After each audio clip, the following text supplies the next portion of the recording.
नमस्कार विद्यार्थी मित्रांनो, लोकायनायस अकॅडमीमध्ये सगळ्यांचं स्वागत आहे. आजपासून आपण जे पॉलिटीचे क्वेश्चन सिरीज होती ती आपण कंटिन्यू करूयाच आणि त्यामध्ये आज आपण राष्ट्रपती हा टॉपिक बघणार आहे. सेम राष्ट्रपतीवर आतापर्यंत राज्यसेवेमध्ये असेल किंवा बाकी जे काही इम्पॉर्टंट एक्झाम्स आहेत त्यामध्ये जे जे क्वेश्चन्स आले असतील ते आपण डिस्कस करू आणि त्या रिलेटेड काय एक्सप्लेनेशन असेल, जे एक्स्ट्रा इन्फॉर्मेशन तुम्हाला महत्वाची आहे ती मी तुम्हाला या ठिकाणी प्रोव्हाइड करेन.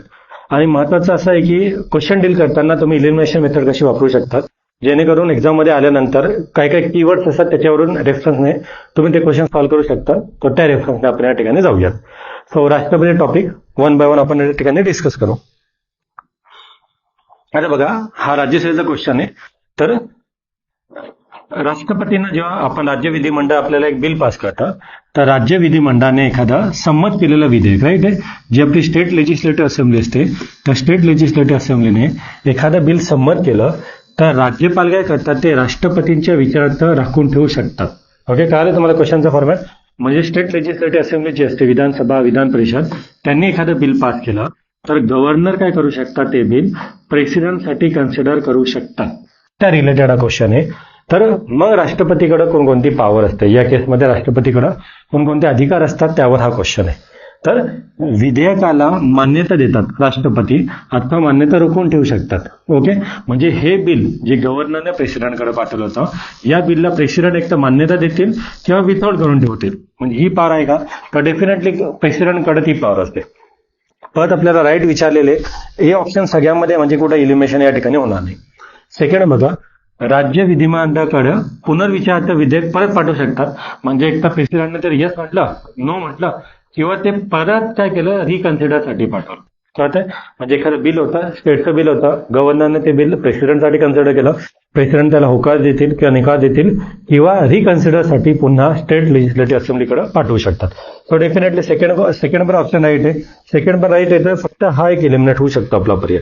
नाऊ, राष्ट्रपतीकडून परत आलेल्या विधेयकावर राज्य विधिमंडळाने 3 महिन्यात पुनर्विचार केलाच पाहिजे आणि जर पुन्हा हे विधेयक मंजूर केले तर राष्ट्रपतीला संमती देणे बंधनकारक असते.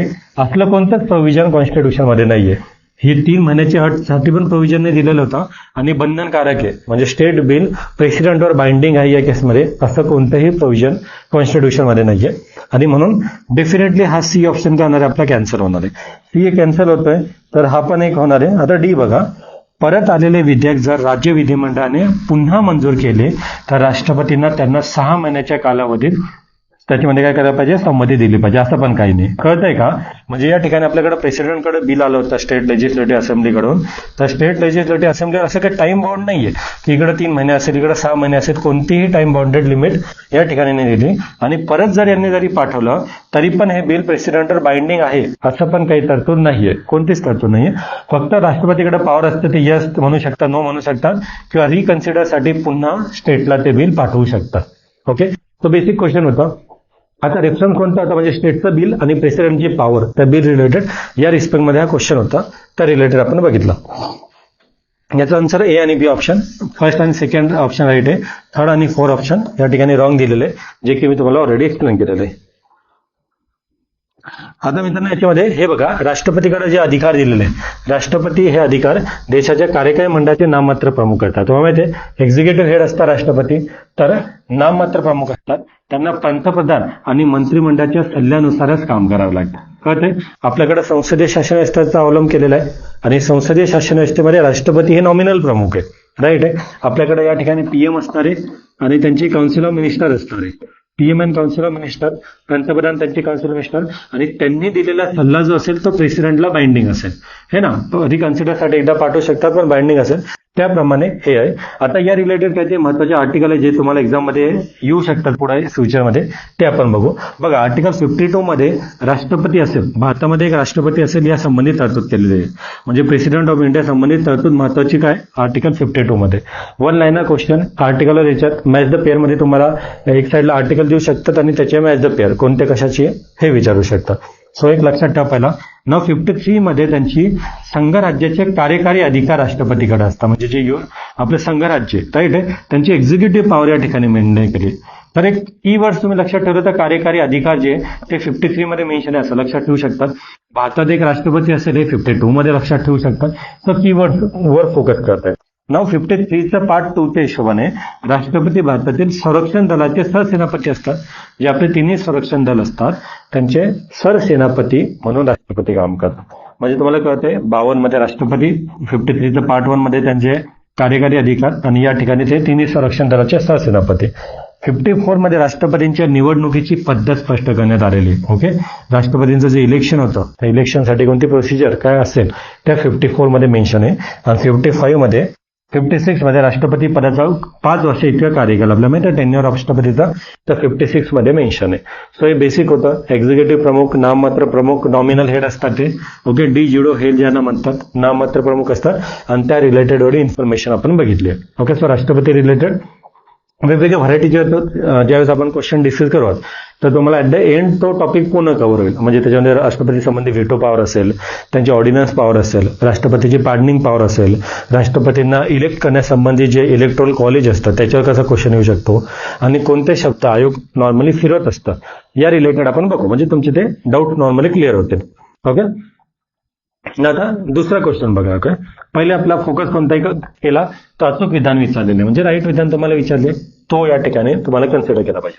आता राष्ट्रपतींच्या दयेच्या अधिकाराबद्दल, ओके, जी मी तुम्हाला पार्डनिंग पॉवर बद्दल सांगत होतो त्या पार्डनिंग पॉवर बद्दल क्वेश्चन आलेला आहे की राष्ट्रपतींच्या दयेच्या अधिकाराबद्दल खालीलपैकी कोणते विधान अचूक आहे. अचूक म्हणजे काय, राईट विधान तुम्हाला कन्सिडर करायचंय. परत 4 स्टेटमेंट दिलेले. मल्टिपल स्टेटमेंट ज्यावेळेस दिलेले असतात त्यावेळेस एक चांगलं असतं की तुम्हाला जर का एखादं वाक्य शॉर्ट माहित असलं तर त्याचा वापर करून तुम्ही इलिमिनेशन मेथड वापरू शकता. ओके, आता बघू आपण. ओके, दयेच्या याचना करण्याच्या अर्जदाराला राष्ट्रपतीकडे मौखिक सुनावणीचा हक्क आहे. अरे समजा हा पर्याय तुम्हाला माहित नाही, आपण 1 बाय 1 बघू आणि इलिमिनेशन मेथड ट्राय करू. राष्ट्रपती कोर्ट मार्शल झालेल्या गुन्हेगाराला क्षमा करू शकतात. आता नॉर्मली हे माहित असतं तुम्हाला की पार्डनिंग पॉवर मध्ये कोर्ट मार्शलची पॉवर फक्त राष्ट्रपतींकडे असते. ओके, कोर्ट मार्शल झालेलं असेल तर हे त्याला पार्डनिंग करण्याची पॉवर आहे. ही जी पॉवर असते हे गव्हर्नरला लागून असते. म्हणजे पार्डनिंग पॉवर या ठिकाणी गव्हर्नरला लागून असते बट राष्ट्रपतीला असते. सो हे एक तुम्ही विधान या ठिकाणी कन्सिडर करू शकता राईट असेल. जर बी हे विधान तुम्हाला माहित असेल राईट तर डेफिनेटली पहिला पर्याय तुम्ही काय करू शकता, कट करू शकता, कारण की आपल्याला राईट विचारलंय. आता पुढचा क्वेश्चन बघा. राष्ट्रपती या अधिकाराचा वापर केंद्रीय मंत्रिमंडळाच्या सल्ल्याशिवाय करू शकतात. आता या ठिकाणी थोडं विचार करायचा की आपल्याकडे पार्लमेंटरी फॉर्म ऑफ गव्हर्नमेंट आहे आणि पार्लमेंटरी फॉर्म ऑफ गव्हर्नमेंटमध्ये राष्ट्रपती हे नॉमिनल प्रमुख आहे.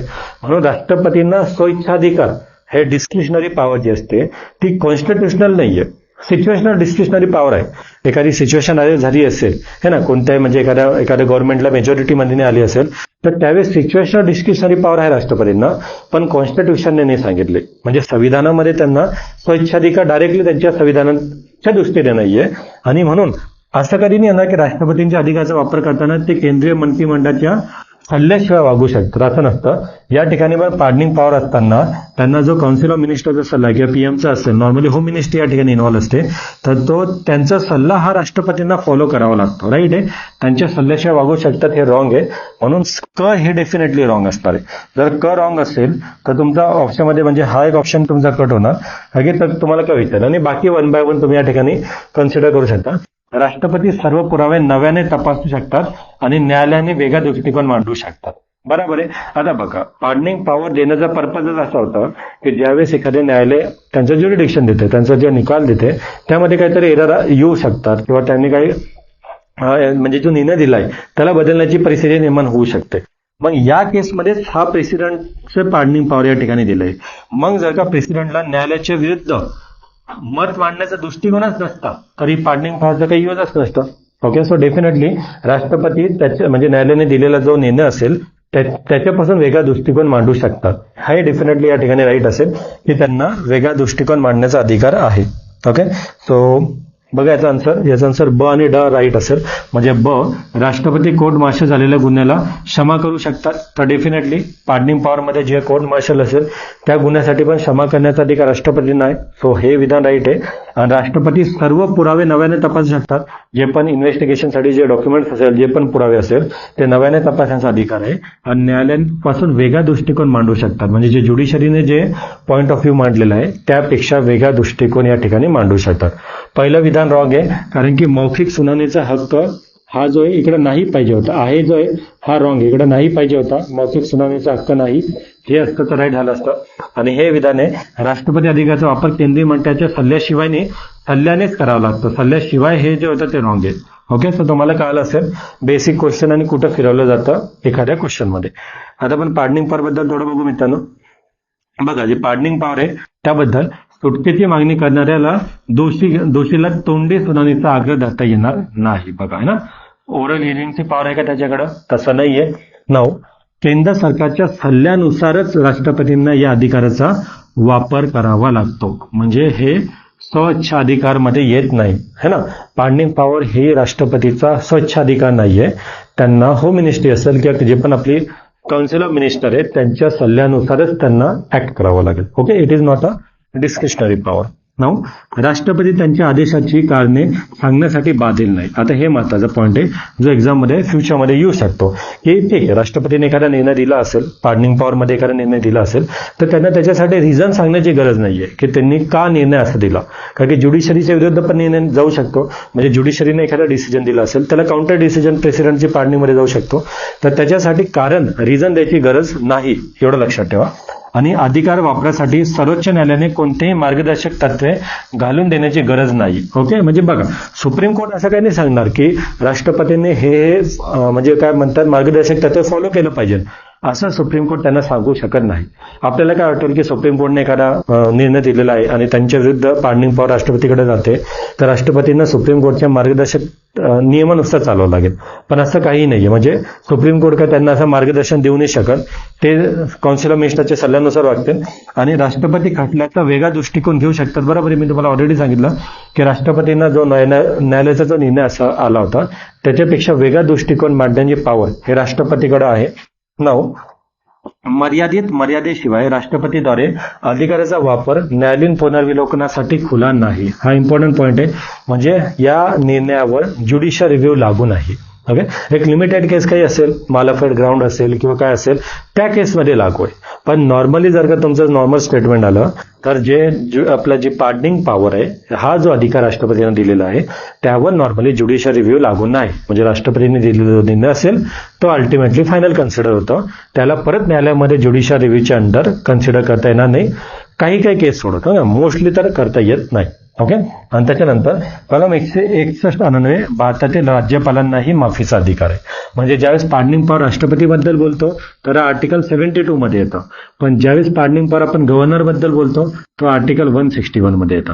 म्हणजे प्रेसिडेंटची पार्डनिंग पॉवर पण तुम्हाला माहित पाहिजे आणि गव्हर्नरचं पार्डनिंग पॉवर पण रिलेटेड माहित पाहिजे. ओके, सो पार्डनिंग पॉवर बद्दल तुम्हाला शॉर्टमध्ये कळलंय की ओरल हिअरिंग त्या ठिकाणी होणार नाहीये. राष्ट्रपतींना सल्ल्यानुसारच वागावं लागणार आहे आणि त्यांना त्यांचं कारण देण्याची गरज नाहीये. आणि पार्डनिंग पॉवर ज्युडिशियल रिव्ह्यूची कन्सेप्ट लागू होते. ओके, ज्युडिशियल रिव्ह्यू त्याला लागू होणार नाहीये. आणि राज्यपालांना पण हा अधिकार आहे पण त्याच्यामध्ये काहीतरी फरक असतो. आपण पुढे बघू की पार्डनिंग पॉवर ऑफ प्रेसिडेंट आणि पार्डनिंग पॉवर ऑफ गव्हर्नर या दोघांमध्ये काय फरक आहे आपण येणाऱ्या क्वेश्चनमध्ये बघू. ओके, सो पर्पज कळला. सेम क्वेश्चन होता तो क्वेश्चन तर तुम्हाला कळलं पाहिजे. त्याच्यामध्ये इलिमिनेशन मेथडने तुम्ही कसं जाऊ शकता ते पण कळलं पाहिजे आणि त्याच्या रिलेटेड जे एक्स्ट्रा इन्फॉर्मेशन आहे ते पण कळले पाहिजे. ओके, सो हा एक आपण क्वेश्चन बघितला pardoning power related. Next question बघू मित्रांनो आपण. ओके, खालील विधाने विचारत घ्या, है ना. आपलं पुढचे स्टेटमेंट कन्सिडर करायचे. परत काय विचारलेलं बरोबर विचारलंय त्याच्यावर आपला फोकस असला पाहिजे. राईट आहे की रॉंग आहे. आता भारताच्या राष्ट्रपतींची निवड, ओके, भारताच्या राष्ट्रपतींची निवड लोकसभा आणि राज्यसभेच्या सदस्यांकडून केली जाते असं विचारलंय. म्हणजे लोकसभेचे सदस्य प्लस राज्यसभेचे सदस्य यांच्याकडून केली जाते. आता हे विधान 100% करेक्ट नाहीये. ओके, पार्शली करेक्ट आहे बट नॉट 100%. पुढचं विधान बघू आपण. राईट कसं करतील.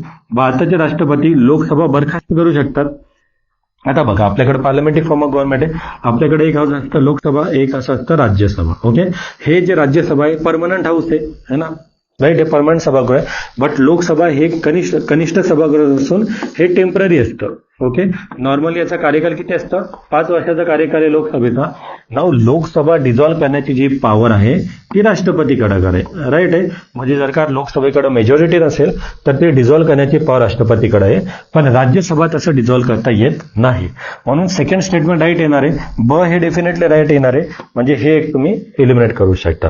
नाव भारताचे राष्ट्रपती संसदेला संबोधन करू शकतात तर डेफिनेटली, है ना. पार्लमेंटचा इंटिग्रल पार्ट आहे राष्ट्रपती, है ना. भले राष्ट्रपती डायरेक्टली पार्लमेंटमध्ये बसत नाही, पण एखादं विधेयक ज्यावेळेस लोकसभा राज्यसभा पास करते तर त्या विधेयकावर साईन जेव्हा करतात त्यानंतरच ते विधेयक कायद्यामध्ये रूपांतर होतं.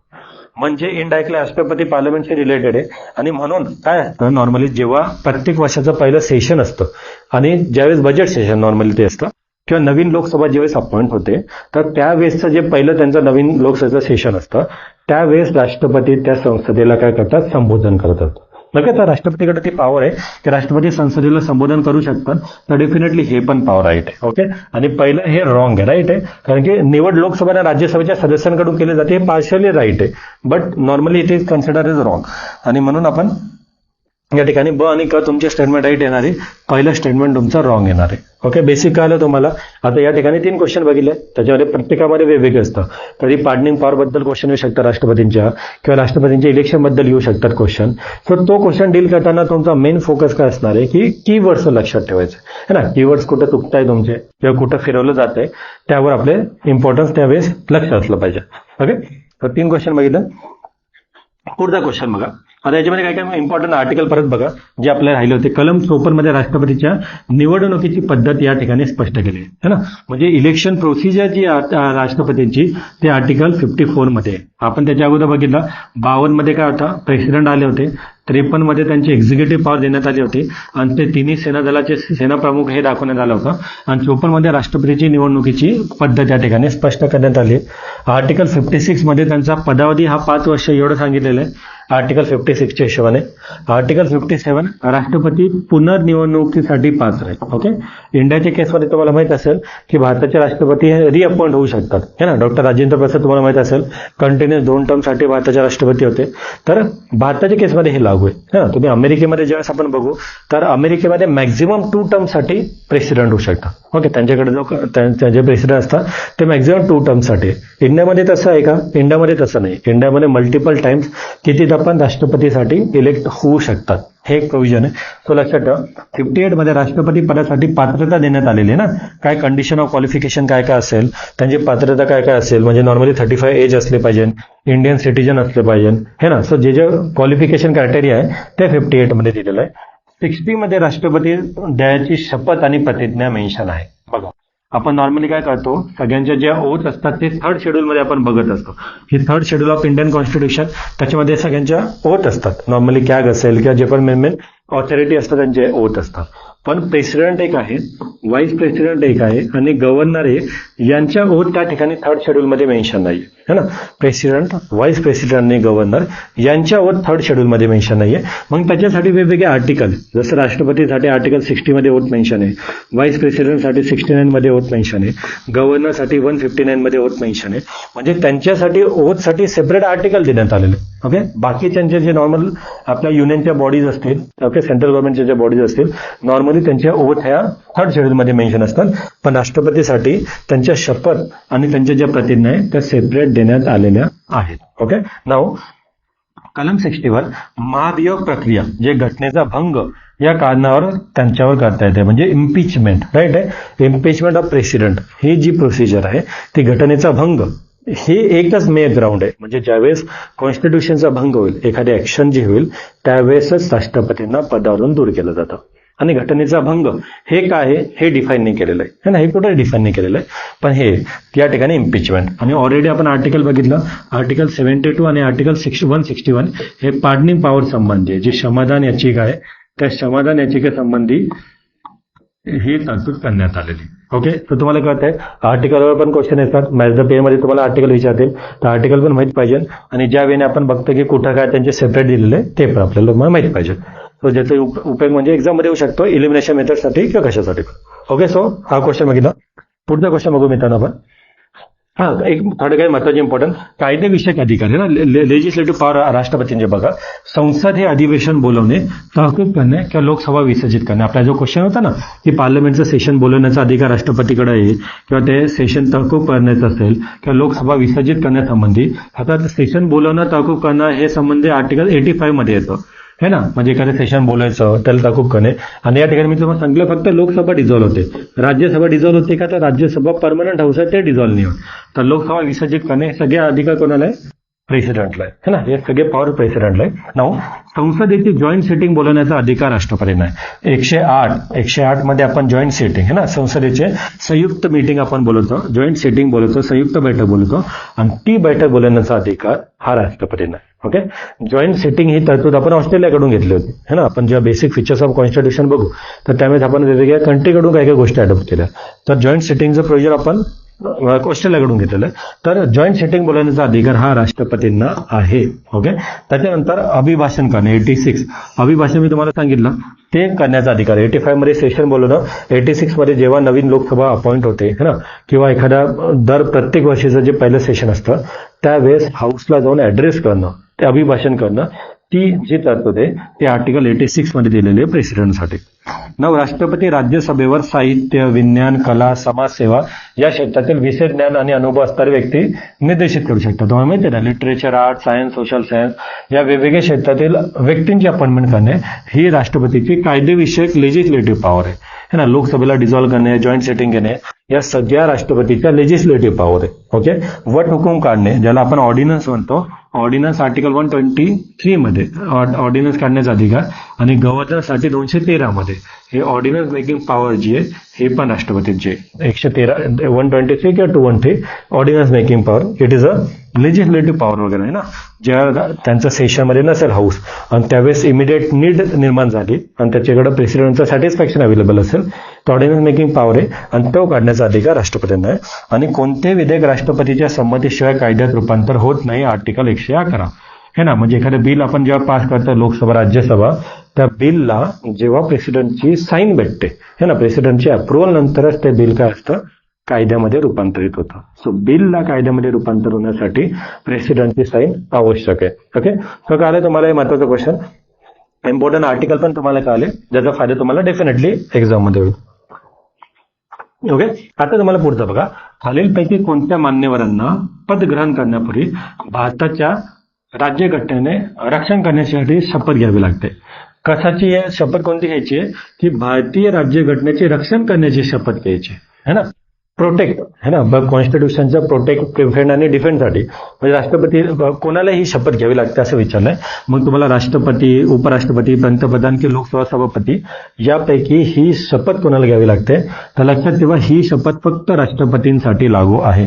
बाकी मान्यवरांना त्या संबंधी शपथ त्या फॉर्मॅटची शपथ नाही घ्यावी लागते है ना. आर्टिकल आपण जेव्हा न्यू अपॉइंटमेंट होता त्यावेळेस सगळ्यांचे ओथ अफर्मेशन होतात, प्रत्येकांचे ओथ त्या ठिकाणी मेन्शन असते. तो राष्ट्रपतींना ही शपथ घ्यावी लागते.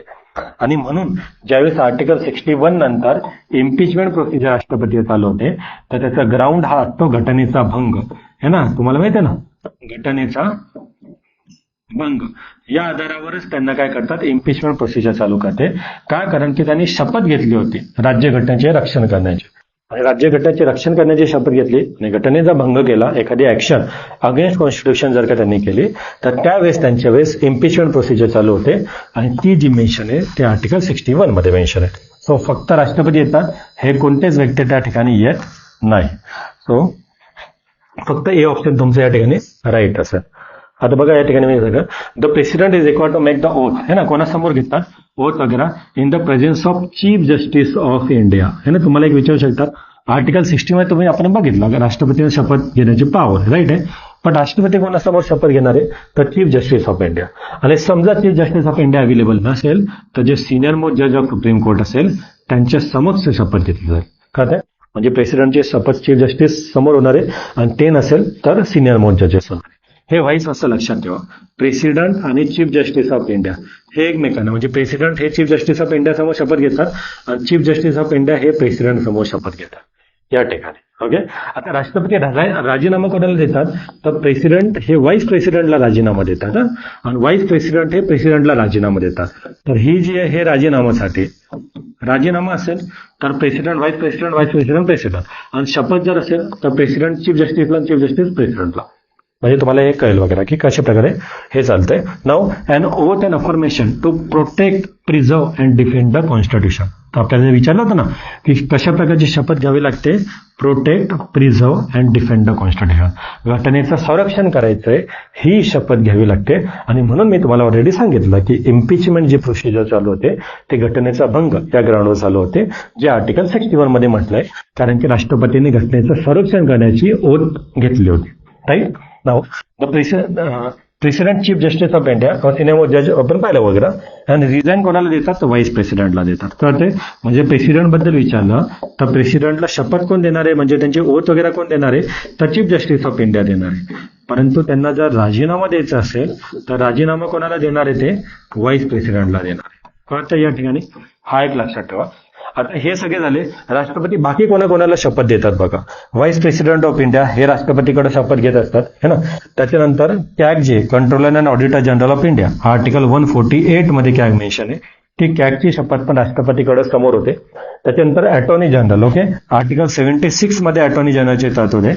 अटॉर्नी जनरल पण राष्ट्रपती समक्ष शपथ घेतात. त्याच्यानंतर चेअरमॅन ऑफ युपीएससी आहे ना, युनियन पब्लिक सर्व्हिस कमिशन, त्याच्या चेअरमॅनची शपथ राष्ट्रपती समोर होते. प्राईम मिनिस्टर ओथ राष्ट्रपती समोर घेतात, आणि चीफ इलेक्शन कमिशन हे पण राष्ट्रपतीकडे ओथ घेतात.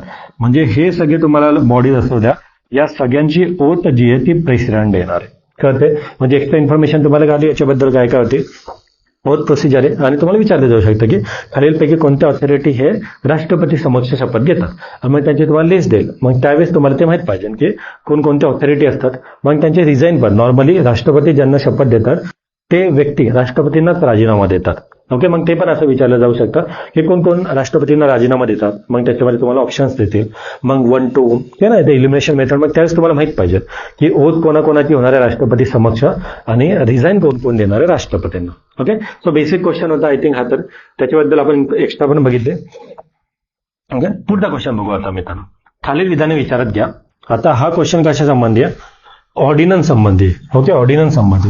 Ordnance making power of president तुम्हाला माहिती आहे आर्टिकल 123 मध्ये आपण बघितली. आणि ज्यावेळेस आपण गव्हर्नर बद्दल बोलतो ऑर्डिनन्स मेकिंग पॉवर, तर 213 मध्ये. ओके, सो आर्टिकल एक माहित पाहिजे, ordnance making power of president आणि गव्हर्नर, या दोघांबद्दल हे झालं. आता अयोग्य हेतू, मालफाईड या आधारावर राष्ट्रपतींचा वटहुकूम काढण्याच्या निर्णयाबाबत न्यायालयात प्रश्न उपस्थित करता येतो. लॉजिकली थोडं राईट वाटतंय की राष्ट्रपतीने एखादा ऑर्डिनन्स काढला असेल आणि तो अयोग्य हेतूने काढला है ना, काहीतरी मालाफाईड ग्राउंडने काढलेला आहे, या आधारावर तुम्ही काय करू शकता, त्याला कोर्टमध्ये चॅलेंज करू शकता. लॉजिकली पहिले स्टेटमेंट तुम्हाला माहित नसेल तरी पण तुम्हाला वाटेल की ओके राईट आहे. पुढचं बघू थोडं करा. अन्य विधिनियमाप्रमाणे ऑर्डिनन्स देखील गत कालापासून लागू केला जाऊ शकतो. म्हणजे काय, प्रिव्हेड म्हणजे मागच्या डेट पासून लागू केला जाऊ शकतो का, तर हे पण डेफिनेटली राईट आहे. म्हणजे ऑर्डिनन्स पण जसे आपण काही काही रेट्रोस्पेक्टिव्ह नियम लागू करतो ना मागच्या डेट पासून, तर तसं ऑर्डिनन्स पण आपण काय करू शकतो, मागच्या डेट पासून लागू करू शकतो. तर हे पण वाटतं लॉजिकली राईट असेल. आणि तिसरा, राज्य घटना दुरुस्तीसाठी वटहुकूम जारी करता येत नाही, हे पण राईट आहे. म्हणजे ज्यावेळेस तुम्हाला कॉन्स्टिट्यूशन अमेंडमेंट करायची असेल तर कॉन्स्टिट्यूशन अमेंडमेंटसाठी किंवा घटना दुरुस्तीसाठी ऑर्डिनन्स चालत नाही, त्याच्यासाठी सेपरेट प्रोसिजर जी मेन्शन आहे ती चालते. ओके, असं नाही की तुम्ही कॉन्स्टिट्यूशन अमेंडमेंट करताय, फंडामेंटल राईट मध्ये अमेंडमेंट करताय आणि ती घटना दुरुस्ती एवढ्या महत्वाच्या गोष्टी करताय ते ऑर्डिनन्स काढून करताय.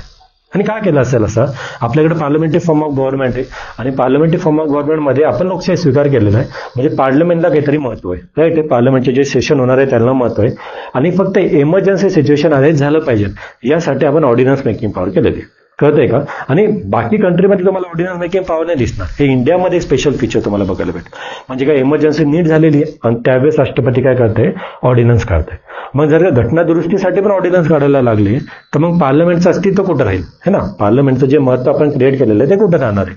सगळीच जर का ऑर्डिनन्स मेकिंग पॉवर मध्येच आलं राष्ट्रपतींच्या.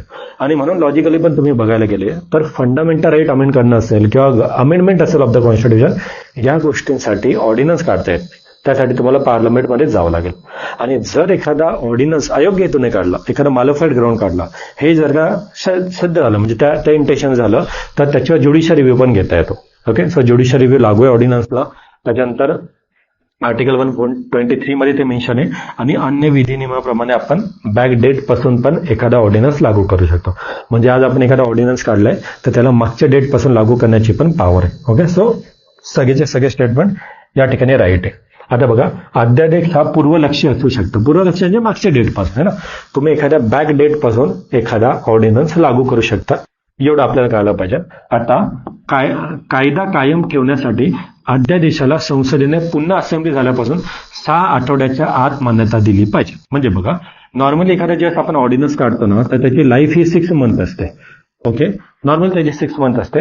आणि जेव्हा हाऊस रिअसेंबल होतं तर 6 वीकच्या आत त्याला अप्रुव्हल भेटलं पाहिजे. कळतंय का? म्हणजे पार्लमेंटचं सेशन वर्किंगमध्ये नव्हतं, एखादी इमिडिएट नीड निर्माण झाली, प्रेसिडेंटचं सॅटिस्फॅक्शन झालं की आपल्याला इमिडिएट नीड आहे, आपल्याला ऑर्डिनन्सची गरज आहे, आणि त्या केसमध्ये काय केलं, आपण ऑर्डिनन्स काढू. राईट आहे. आता ऑर्डिनन्सची जी कालमर्यादा असते ती नॉर्मली 6 मंथची त्याची लाईफ असते. ओके, 6 मंथची. आणि त्याच्यानंतर जेव्हा हाऊस पुन्हा सेटअप होईल, तर जेव्हा सेकंड हाऊस पुन्हा सेटअप होईल त्यानंतर 6 वीकच्या आत त्याला पार्लमेंटने अप्रुव्हल दिलं पाहिजे. आणि जर का 6 वीक म्हणजे 6 महिन्याची लाईफ होती आणि पार्लमेंट जेव्हा सेशनमध्ये आलं परत, तर जेव्हा पार्लमेंट स्टार्ट झालं त्याच्यानंतर 6 वीकच्या आत त्या ऑर्डिनन्सला मान्यता द्यायची गरज होती. जर ही मान्यता दिली नाही तर ते ऑर्डिनन्स काय होणार आहे, लॅप्स होणार आहे. कळतंय? मान्यता दिली नाही तर ऑर्डिनन्स लॅप्स होणार आहे. तर इनडायरेक्टली तुम्हाला म्हणू शकतात की एखाद्या ऑर्डिनन्सची मॅक्झिमम लाईफ किती असेल, तर 6 मंथ प्लस 6 वीक ना. एखाद्या ऑर्डिनन्सची मॅक्झिमम लाईफ किती असू शकते, 6 महिने आणि 6 वीक एवढी मॅक्झिमम लाईफ असू शकते. नाव भारतीय संसदेला कायदे करण्यासाठी परवानगी असलेल्या विषयांवरच अध्यादेश काढता येतो. म्हणजे बघा, आपल्याकडे सेंट्रल लिस्ट आहे, स्टेट लिस्ट आहे, कन्करंट लिस्ट आहे. तर ज्या विषयावर सेंट्रल गव्हर्नमेंट जवळपास 100 विषय ते आपल्याकडे दिलेले आहे, तर ज्या 100 विषयावर केंद्र सरकार काय करू शकते, कायदा करू शकते. राईट आहे. ज्या 100 विषयावर केंद्र सरकार कायदा करू शकते त्या 100 विषयावर काय करता येईल, प्रेसिडेंटला ऑर्डिनन्स काढण्याचा अधिकार. हे कोण नॉर्मली स्टेट लिस्टवर कायद्याचं असेल तर त्या ठिकाणी गव्हर्नरला पॉवर दिलेली. म्हणजे केंद्र सूचित विषय किंवा संसदेला कायदे करण्यासंबंधित जे विषय असतात त्याच विषयावर कायदा ऑर्डिनन्स काढण्याचा अधिकार कोणाला आहे, राष्ट्रपतींना आहे. है ना. तर हे एक बेसिक तुम्हाला लक्षात असू द्या. 6 महिने आणि 6 आठवडे ह्या अध्यादेशाची कमाल मर्यादा आहे. म्हणजे मी बघितलं सांगितलं 6 मंथ आणि 6 वीक ही मॅक्झिमम लिमिट असेल. है ना. मॅक्झिमम म्हणजे एखादा ऑर्डिनन्सची असेल. आणि याच्यानंतर पण पास नाही झालं तर मग काय होणार आहे, ते लॅप्स होणार आहे.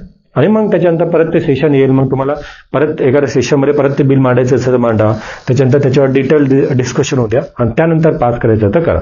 पण मॅक्झिमम लाईफ त्याची एवढी असेल. 9 अध्यादेश जारी करण्याची शक्ती राष्ट्रपतींच्या विधान शक्तीला पर्याय मानली जाऊ शकत नाही. मी तुम्हाला सांगितलं ना, म्हणजे राष्ट्रपतीची अशी पॅरलल पॉवर नाही मानणार, कारण की पार्लमेंटकडे सेपरेट पॉवर आहे ना. मग असं नाही की ते पार्लमेंटच्या पॉवरला सेपरेट एज अ पॉवर म्हणून पॅरलल पॉवर आहे. विधानसभा की आपली जे संसद आहे तिचं अस्तित्व वेगळं आहे आणि ते निर्माण करण्यात आलेलं आहे, म्हणून त्याला पॅरलल म्हणून ही पॉवर नाही आलेली. फक्त इमर्जन्सी सिच्युएशनला डील करण्यासाठी आपण काय केलेली आहे, ऑर्डिनन्स पॉवर आलेली. ओके.